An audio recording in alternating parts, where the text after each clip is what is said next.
Por que registrar as suas músicas? Esse é o assunto de hoje. Por que registrar as suas músicas? Seja bem-vindo ao 57º vídeo da série Produção de A a Z.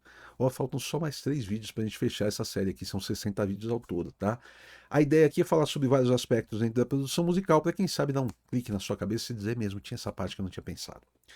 Vamos falar sobre por que registrar as suas músicas, tá? É, a gente é criado para ser prestador de serviço.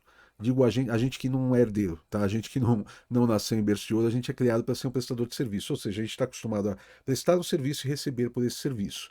A gente não tem uma cabeça voltada para bens, tá? Por exemplo, uma pessoa que tem uma casa, ela tem um bem. Esse bem ela pode, por exemplo, locar essa casa e ganhar um dinheiro a partir da locação dessa casa. Ah, mas tem o desgaste da casa. Sei sim, mas eu estou dizendo, é um bem que você pode monetizar. Tá? A gente não está acostumado com esse tipo de coisa, a gente está acostumado a prestar serviço, principalmente como músico, né? Como músico a gente pensa assim, ah, a gente vai tocar no bar X ali, né? Nesse bar a gente toca nessa noite, a gente recebe o cachê por tocar naquele bar. Na semana seguinte, se a gente não tocar nesse bar, a gente não recebe o cachê. Então a gente não está acostumado com bens, a gente está acostumado com prestação de serviço. E esse, na minha opinião, é o principal motivo das pessoas não registrarem suas músicas, tá? Porque elas, assim, nem entendem o valor disso e o porquê. Para um músico, uma música dele é como se fosse uma casa que ele tem, é como se fosse um carro, é um bem. Tá? E assim, da mesma forma que você pode ter uma casa num bairro que não vale nada, a casa está toda quebrada, etc., você pode ter uma música que não virou, tá? Música que não fez sucesso, etc.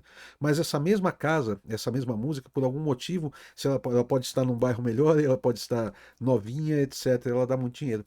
Tá? Então, assim, você ter um registro desse bem é muito importante. A gente tem que começar a mudar a cabeça nisso. A gente tem que entender que os músicos eles têm a prestação de serviço. Sim, você pode fazer um show, você pode tocar um instrumento numa gravação, né, ser um músico de estúdio, etc. Mas você também tem essa parte de bens que é extremamente importante e é o que faz de fato artistas se tornarem ricos, vamos dizer assim, gente que ganha dinheiro de verdade, tem muito mais a ver com os bens do que com a prestação de serviço. Mesmo que o cachê do cara em show seja muito alto, tem muitos artistas que eles praticamente revertem todo o cachê na própria estrutura do show. Tá? Eu lembro do YouTube fazendo uma turnê, uma época que a turnê era tão cara que o preço dos ingressos pagava a turnê, mas não dava um cachê para os músicos. Mas os músicos ganhavam de outras coisas, entendeu? De licenciamento da música, de um monte de... Eles tinham os bens, a música como um bem, e aquilo fazia o rendimento acontecer, então eles podiam se dar o luxo de sair para fazer uma turnê que não dava lucro, sabe? A turnê é se pagar, mas não dá lucro. É muito louco isso, né? A gente nem pensa que isso existe. Deixa eu falar de um outro assunto. A gente está em novembro e está rolando a Black November, tá? Black November é com os meus cursos a 50%, tá? Todos os cursos com 50% de desconto. Tá muito em conta mesmo. E eu tenho um curso chamado A Moeda da Música, onde eu falo muito sobre essa parte de direitos autorais, direitos conexos e tudo mais. Toda essa parte burocrática de registro de música e de monetização de música eu explico em detalhes ali, tá? É um trabalho muito legal, muito bem feito. Então eu vou deixar um link para essa promoção aqui na descrição ou na minha bio. Fala num outro assunto aqui, tá? Então, vamos falar primeiro de registro de obra, tá? O que é a obra? A obra é a música, é a composição da música, vamos dizer, independente dela estar gravada. Tá? Isso é um pouco complicado de explicar porque a gente tem a obra e a gente tem o fonograma, são coisas diferentes.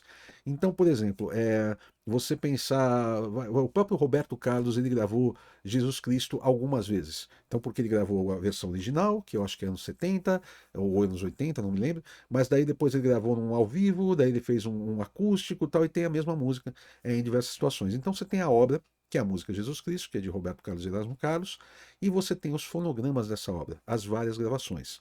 Toda vez que o mesmo artista regravar essa música, ou qualquer outro artista regravar essa música, se torna um novo fonograma. Tá? Então ele tem o registro da obra, a gente vai falar primeiro. O registro da obra, a praxe, é você registrar na Biblioteca Nacional, que fica lá no Rio de Janeiro. Você tem que entrar em contato, você manda a letra da música, você manda uma partitura com a melodia e a anotação das cifras dessa música. Tá? Essa é a praxe para você fazer. O que isso comprova? Isso comprova a anterioridade. O que é a anterioridade? É que você fez isso antes de outra pessoa fazer. Vamos dizer que você fez uma música e você colocou essa música no. Gravou violão e voz no seu celular e colocou no YouTube, por exemplo. Você não fez uma gravação séria dela e tudo mais, mas ela está lá no YouTube. e você não registrou essa música, você não fez o registro da obra. Aí outra pessoa vai e de má fé pega essa música, registra, entendeu? E grava essa música. Aí o que acontece? Você praticamente perdeu sua música, porque a pessoa registrou uma música que era sua. Mas calma aí. Tem anterioridade, mesmo o YouTube serve para comprovar anterioridade. Tá? Você pode, se o cara não tiver como mostrar que isso foi feito antes de você ter feito, você pode entrar na justiça e ganhar esse processo. Tá? Mas aí acarreta colocar advogado no rolê, coisa toda de juízo e tal, que é uma dor de cabeça danada, né? Então, registre as suas músicas.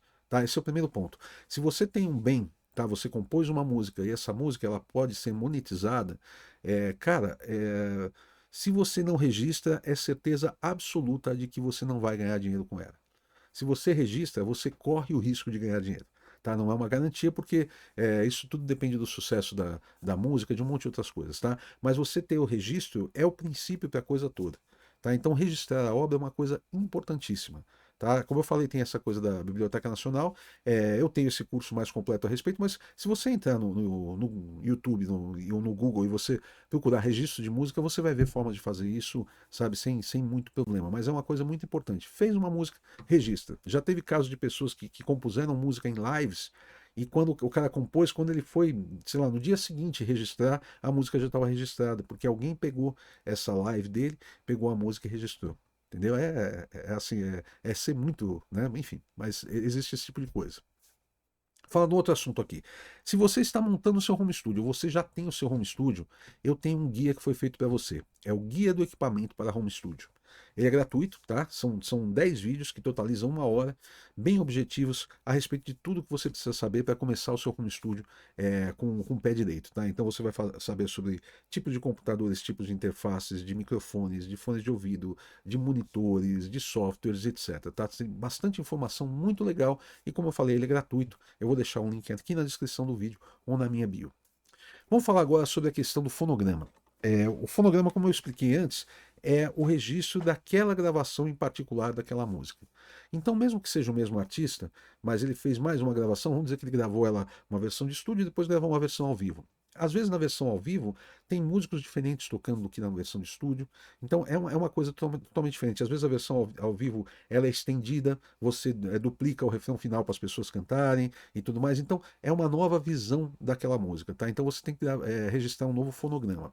O fonograma ele é registrado nas associações, tá? São 9 associações entre UBC, Abramos, Socimpro, Assim, eu não vou lembrar todos os nomes, mas se você procurar as associações que são ligadas ao ECAD, ao Escritório Central de Arrecadação e Distribuição de Direitos Autorais, você vai encontrar, você tem que se associar a alguma dessas associações, você ser um membro dessa associação, e aí algumas delas te permitem ser produtor fonográfico, onde você vai gerar o ISRC. Eu vou falar mais sobre o ISRC no próximo vídeo, tá?